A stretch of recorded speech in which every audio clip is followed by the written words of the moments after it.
Hejka! Dzisiaj taki nietypowy odcinek, bo chciałbym wam zaprezentować, pokazać pewną moją inwestycję w content na tym kanale, żeby realizować dla was nowe materiały.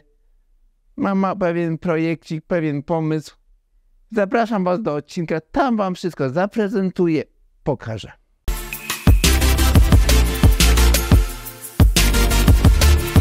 Hejka!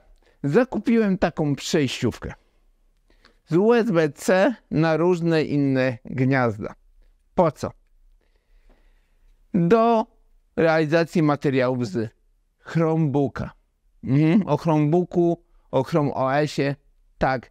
Bo wiecie, w tych czasach chyba już troszeczkę nie przystoi nagrywać ekran aparatem i robić w ten sposób te poradniki. Bo to już chyba niezbyt wygląda.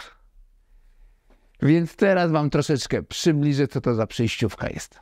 USB-C wiadomo tutaj, bo Chromebook obsługuje tym USB-C ma DisplayPort przed USB-C i Power Delivery, czyli ładowanie. Jak już mówimy o tym w ten sposób.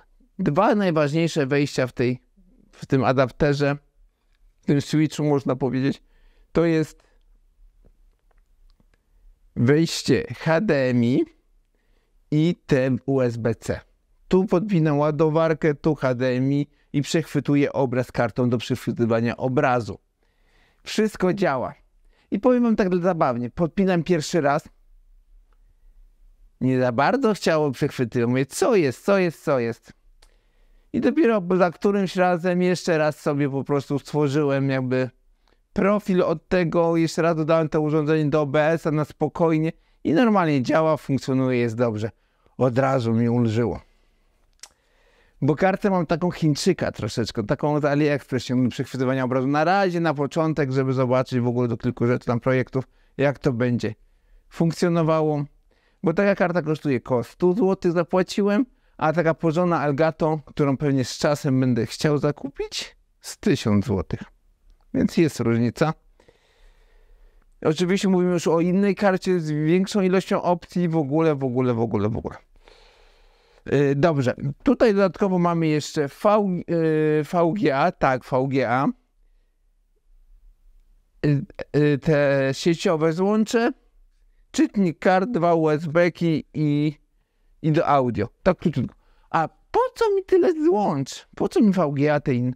Dlatego, że z tą przejściówką planuję jeszcze kilka innych projektów zrealizować, więc w ten sposób jest bardziej kreatywna ta przejściówka. Bardziej będę mógł więcej rzeczy w przyszłości dla was zrealizować. I już zdecydowałem taką kupić przejściówkę. Ja na nią zapłaciłem 150 zł. 220, 230 normalnie kosztuje na rynku. Mogę kupić za dwie dychy tańszą, która by nie miała tych złączy tutaj. Czytnika by nie miała. Ale mówię, dlaczego by nie wziąć tej? Logiczny w przypadku moim Unteka firmy, to się tam mniejsza o to, i to jest firma, która takimi rzeczami się zajmuje. I wracając do tematu. Chodziło o to, po prostu było logiczne. Jak ja tworzę kanał na YouTubie swój, to wiadomo, że coś takiego wezmę. Mogę teraz tych złącz wszystkich nie wykorzystać, ale w przyszłości mogą mi się przydać. Dobrze. A teraz jeszcze, bo to już jest wszyściutko na ten temat, jeszcze chciałem po prostu poruszyć temat, zapowiedzieć serię właśnie nową na kanale moim. Bo po analizie YouTube'a zobaczę, że na polskim YouTubie czegoś takiego nie ma, przynajmniej ja nie zauważyłem. A sporo sprawdzałem. Na zagranicznym raczej też nie wpisywałem jakieś zagraniczne frazy. Ale wiecie jak to jest, ale jak ja długo grzebiąc nie znalazłem, to może czegoś takiego po prostu nie ma. Z drugiej strony wierzę w tą serię, dlatego że coraz większa popularność jest Chromebooków, Chrome OS-a, więc mianowicie seria z poradników, jak korzystać z Chrome OS-a z kreatywnym wykorzystaniem Chrome OS-a, pokazać wam, że na Chrome OS-ie można zrobić wiele naprawdę, tym bardziej, że jest dużo rozwiązań online różnych ciekawych, gdzie można w kreatywny sposób sobie działać, tworzyć różne rzeczy na TikToka, Instagrama, etc., etc.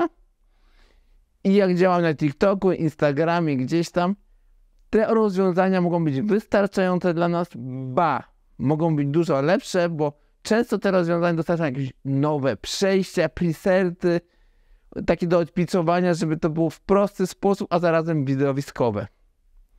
Więc to będziemy też sobie omawiać i część takich odcinków troszeczkę bardziej fanockich, bardziej pokazania jakichś takich nietypowych zastosowań, które nie dla każdego będą, może po prostu część osób tylko żeby się popisać przed wami, że coś takiego zrobiłem, pewnie też coś takiego wyjdzie, więc zapowiada się ciekawie. A żeby nie było, że co środę tylko z Chrome OS-a odcinki. To jest tak, że nagrywam część już poradników, nagram, zmontuję, zamieszczę sobie pewnie tak, że będą co tydzień, ale jak będę miał już inny odcinek gotowy jakiś, to będę to mieszał po prostu. Nie przesuwał na kiedy indziej, tu mieszał to tak, żeby to jakoś wyglądało. Żeby to było dla każdego coś miłego.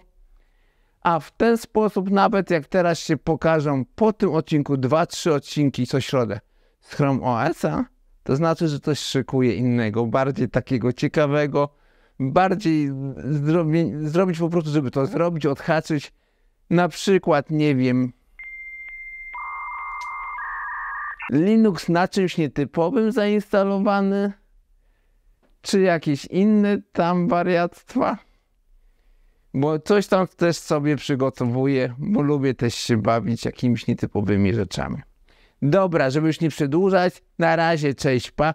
Zostaw łapę, zasubskrybuj kanał i w komentarzu mi napisz, jakie poradniki z Chrome OS-a byś chciał. Tylko wiecie co? Tylko na poważnie, łobuzy, na poważnie. Już nie piszcie mi, że chcecie, żebym na Chrome OS-ie Chromebooku uruchomił Premiera czy coś takiego, bo tego się nie da zrobić. To jest bez sensu, to się mija z celem. Bardziej coś, co wam się po prostu przyda. Pa!